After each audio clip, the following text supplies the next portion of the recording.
How to remove Lightspeed Filter Agent on Chromebook.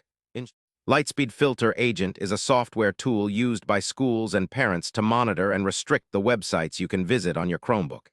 It's designed to keep you safe online, but can sometimes feel restrictive or intrusive.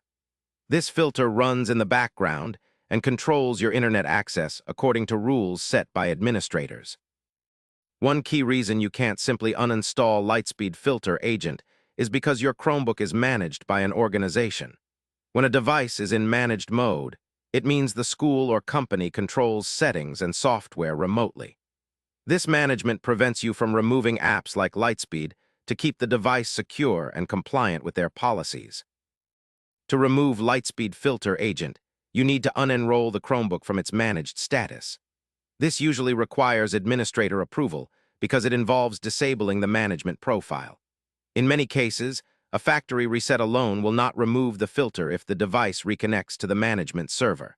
Contact your administrator or owner for help with unenrolling or consider using a personal Chromebook without restrictions.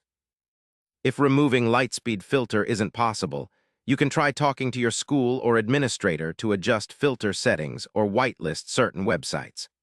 Alternatively, using a personal Chromebook or device without management controls is the best way to browse freely without restrictions. Subscribe for daily answers to questions you didn't know you had.